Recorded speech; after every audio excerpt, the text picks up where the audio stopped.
అవినాభావ సంబంధం ఏర్పడడానికి కారణం మోహన్ రెడ్డి గారు. అనేక గ్రామాలు నేను తిరుగుతూ ఉన్నాను.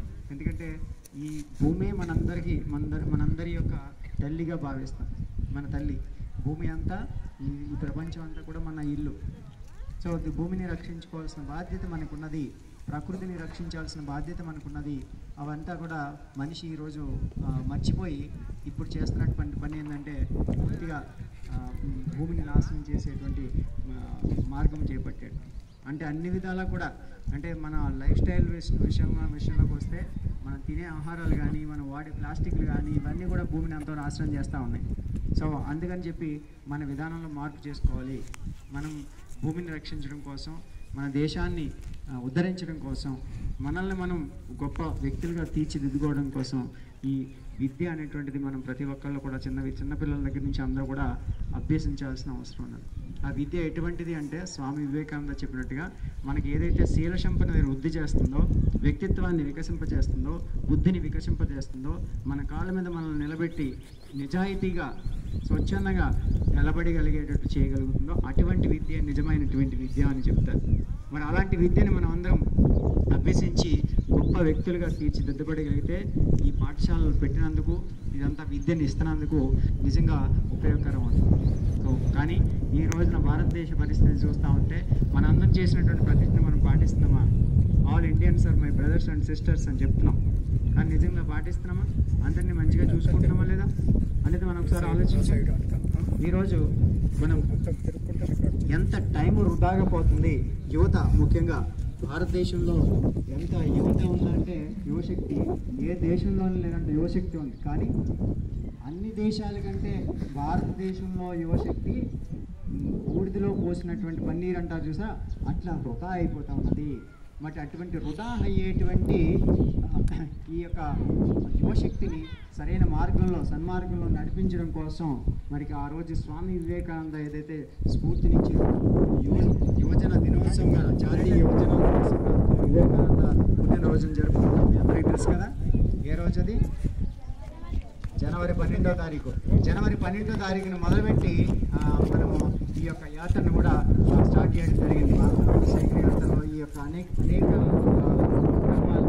పాఠశాలలు తిరుగుతూ ఈ యొక్క స్ఫూర్తిని అందరికీ అందించాలి. లెండి, మేల్కొనండి, గమ్యం చేరే వరకు నిద్రపోకండి, ఆగకండి అనేటువంటి సందేశం. నీ శక్తి అంతా నీలోనే ఉంది, జ్ఞానం అంతా నీలోనే ఉంది. నీ యొక్క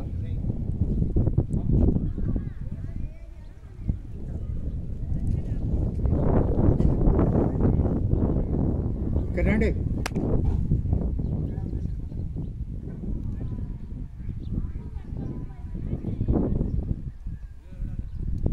ఈ యొక్క నిజమైనటువంటి శక్తి, జ్ఞానము అనేటువంటిది అంతరాత్మలో ఉంది. మనం ఆ శక్తిని పెంచుకోవడం కోసమే ఈ విద్యను అభ్యసిస్తున్నాము. The education is manifestation of the knowledge which is already there in you అని చెప్పేసి ఈ సందేశాన్ని ఇవ్వడం జరిగింది. నిజమైనటువంటి ఎడ్యుకేషన్ ఏది? Manifestation of the knowledge which is already there in you. మీలో ఉన్నటువంటి జ్ఞానాన్ని బయటకు తీయడమే నిజమైనటువంటి విద్య. మరి అది ఎలా తీస్తాం? మీరు అంతర్ముఖమైనప్పుడు, మీరు బయట కాసేపు కళ్ళు మూసుకొని ధ్యానంలో కూర్చోమన్నాం అనుకోండి, మెడిటేషన్ చేయగలుగుతున్నామా? మనసు ఎక్కడికి పోతుందో ఒకసారి ఆలోచించండి. ఒక్క నిమిషం కూడా మనసు ఆగట్లే కదా. మరి అలాంటప్పుడు నువ్వు అంతరాత్మలో ప్రవేశించి నీ శక్తిని ఎలా తెలుసుకోగలుగుతావు? నీ జ్ఞానాన్ని ఎలా తీయగలుగుతావు? కాబట్టి నిజమైనటువంటి విద్య అంటే మన భారతీయ విద్యా విధానం ప్రకారంగా వెళ్లాల్సిందే. ఇది ఇప్పుడు ఉన్నటువంటి విద్య అంతా కూడా మెకాలే ఎడ్యుకేషన్, ఇంగ్లీష్ ఎడ్యుకేషన్. ఇది బానిసలను తయారు చేసేటువంటి విద్య. బానిసలు కాదు, మనం మాస్టర్స్ కావాలి. వీఆర్ ది లీడర్స్, అవునా కదా? సో అటువంటి లీడర్షిప్, నాయకత్వం రావాలి అంటే మనం ఎటువంటి ఎడ్యుకేషన్ కావాలి? అంతర్ముఖమై గొప్ప శక్తిని మనలో చేసుకోవాలి, గొప్ప వ్యక్తిత్వాన్ని నిర్మించుకోగలిగి ఉండాలి. నిజాయితీగా నిలబడేటువంటి నాయకులు కానీ, టీచర్స్ కానీ, డాక్టర్స్ కానీ, కండక్టర్స్ కానీ, ఎవరైనా కానీ నిజాయితీగా పనిచేసేటువంటి వ్యక్తులుగా తీర్చిదిద్దబడగలగాలి మీ అందరూ కూడా. మరి అలాంటి సంకల్పం మీలో, అలాంటి లక్ష్యం మీలో ఈరోజు నెలకొని ఒక స్ఫూర్తివంతంగా మీరు ఎదుగుతూ మీ చుట్టుపక్కల ఉన్నటువంటి పిల్లలందరినీ కూడా స్ఫూర్తిని ఇస్తా ఉన్నారంటే అప్పుడు మీ యొక్క ప్రయోజనం ఈ భూమికి, అలాగే భారతదేశానికి న్యాయం చేసిన వాళ్ళు అవుతాం. మీ తల్లిదండ్రులు ఇంత కష్టపడి ఇక్కడ పంపిస్తున్నారు కాబట్టి గవర్నమెంట్ ఇంత చక్కటి విద్యను అందరికీ అందించాలని చెప్పి ప్రయత్నం చేస్తుంది కాబట్టి ఇవన్నీ కూడా మనకి సద్వినియోగం అయినట్టు. లేదంటే ఎంత కష్టపడినా కానీ కనీసం 5, 6th, 7th, 8th క్లాస్లోకి వచ్చినా సరిగ్గా చదవడం రాని పరిస్థితులు ఏర్పడినాయి ఈరోజు కరోనా తర్వాత చూసినట్టయితే. మన గురించి మనం ఇంట్రెస్ట్ తీసుకోవాలా, వేరే వాళ్ళు ఇంట్రెస్ట్ తీసుకోవాలి చెప్పండి. సో కాబట్టి మనం అంతా ఇంట్రెస్ట్ తీసుకొని మనం బాగా చదవగలగాలి, బాగా రాయగలగాలి. మీరు కనీసం ఒక నిమిషంలో ఎన్ని వర్డ్స్ చదువుతున్నారో మీరు లెక్క పెట్టుకోండి. కనీసం ఒక 40 వర్డ్స్ చదువుతారా, 50 వర్డ్స్ చదువుతారా? స్వామి వివేకానంద ఎన్ని చదివారు తెలుసా? ఒక నిమిషంలో 1715 వర్డ్స్ పర్ మినిట్ అని చదివారు. 1750 పదాలు చదివారు ఒక్క నిమిషంలో. అంటే అంత గొప్ప శక్తిని మనకి ఈ ప్రపంచంలోనే number 1 excellent brain in the world అని చెప్పి ప్రపంచమే గుర్తించిందని. నేను అమెరికా వెళ్ళినప్పుడు చికాగో నగరంలో ఆయన స్పీచ్ ఇచ్చినటువంటి ఆ యొక్క చికాగో హాల్కి ఏం పెట్టారు తెలుసా? స్వామి వివేకానంద హాల్ అని పెట్టారు. ఆ వీధికి అందరికి కూడా మిచిగన్ స్ట్రీట్ అని ఉంటుంది, ఆ స్ట్రీట్కి అందరికి కూడా స్వామి వివేకానంద స్ట్రీట్ అని పెట్టారు. మన భారతదేశంలో ఎంతోమంది మహాత్ములు అలా పుట్టి మన భారతదేశ గొప్పదనాన్ని చాటి మన యొక్క సంస్కృతిని అందరికీ చెప్పారు. కానీ మనం పాటిస్తున్నామా? మనం ఆ గొప్పదనాన్ని మనం తీసుకుంటున్నామా? మన దేశం ఏమైపోతుంది ఒక్కసారి ఆలోచించండి. మరి అది మీ చేతుల్లో లేదా? మీరు అభివృద్ధి చేసుకోలేరా? ముందుకు వెళ్ళలేమా మనం? మన గ్రామాల్లోని ఎంతోమంది పెద్దవాళ్ళు, ముసలివాళ్ళు వదిలేయబడ్డారు. పిల్లలకి విలువ లేకుండా పోయి పెద్దవాళ్ళని కనీసం పట్టించుకోకుండా తల్లిదండ్రులు అంటే విలువలు ఎంత ఎలా చూడండి ఒకసారి. తల్లిదండ్రులని కూడా వదిలేసుకొని వెళ్ళిపోతున్నారంటే, పట్టించుకోకుండా వదిలేస్తారంటే మన విలువ ఏమైనట్టు? మానవత్వం ఉన్నట్ట చెప్పండి మీరు? మనది ఎంత గొప్ప విలువైన సాంప్రదాయం, ఎంత గొప్ప సాంప్రదాయం. పక్క వాళ్ళు ఏమైనా ఇబ్బంది పడితే ముందు వాళ్ళకి సహాయం చేసి మనం ఏ పనైనా ముందుకెళ్తాం. ఎంత పని ఉన్నప్పుడు కూడా పక్కవాడు ఇబ్బందులు ఉంటే మనం సహాయం చేయాలి కదా? మనం కాదు. మనం ఎందుకంటే మానవత్వం ఉన్నటువంటి మనుషులు కావాలి. కానీ ఇప్పుడు ఏమైపోయింది? మనిషి స్వార్థం జరిగిపోయింది, అజ్ఞానం జరిగిపోయింది. సో దాని నుంచి మనం బయటికి రావాలి. మనం ఏదైతే ప్రతిజ్ఞ చేసామో మన యొక్క గొప్ప పుణ్యభూమిని మనం రక్షించుకోవాలనుకుంటున్నామో ఆ ప్రతిజ్ఞను మనం మన ప్రకృతిని మనం కాపాడుకున్నాం. దానికోసం మీరు ప్రయత్నం చేయండి. మీలో ఉన్న శక్తిని తెలుసుకోండి. ఈ రోజు నుంచైనా ఒక మార్పు తీసుకొచ్చుకోండి.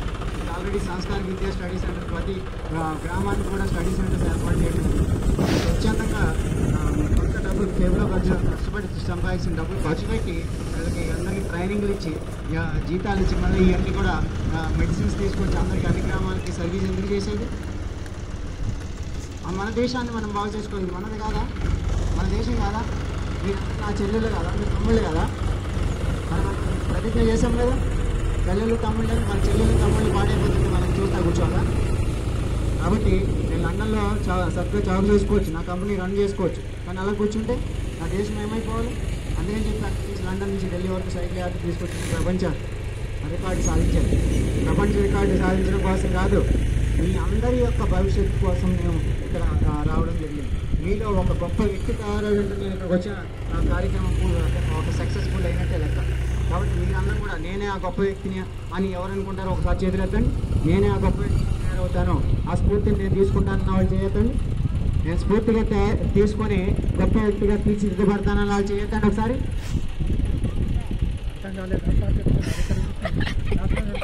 First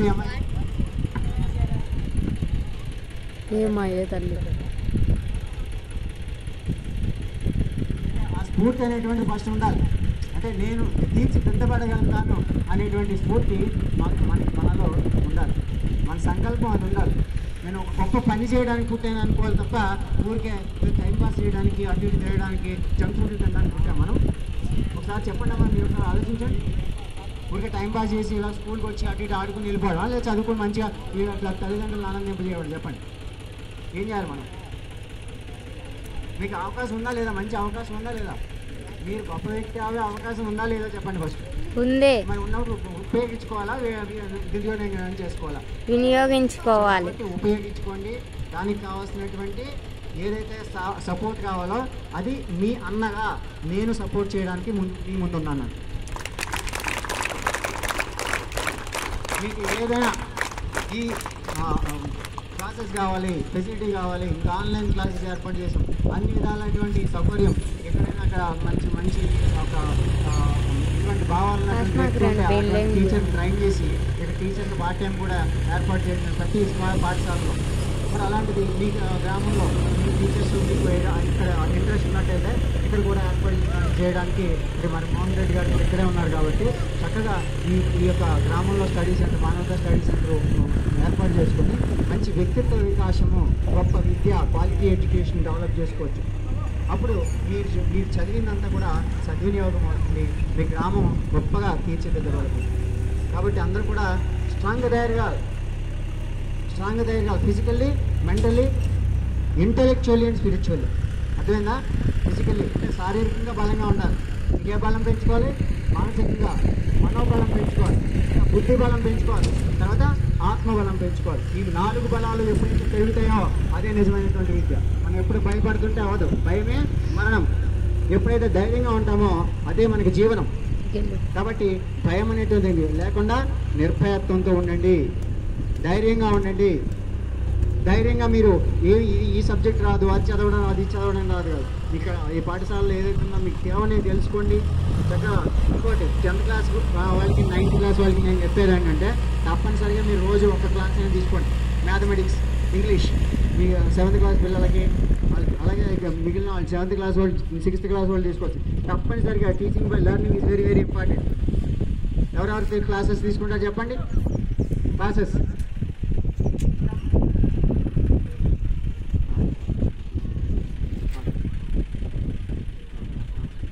okay.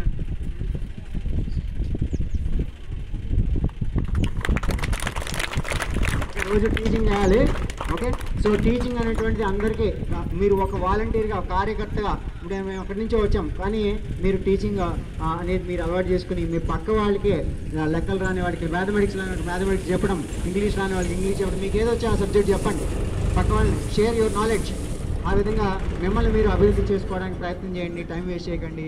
అలాగే పక్క వాడిని టైం వేస్ట్ చేస్తుంటే మీ ఫ్రెండ్ని మీరు పాడైపోకుండా చూసుకోవాల్సిన బాధ్యత మీరు తీసుకుంటారా లేదా? అందరు సమయాన్ని సద్వినియోగం చేసుకుంటారా? చేసుకుంటాం సార్. బట్ నాట్ లీస్ట్ ఒక విషయం అందరూ చెప్పండి. Time is precious. Time is precious. But life is so precious.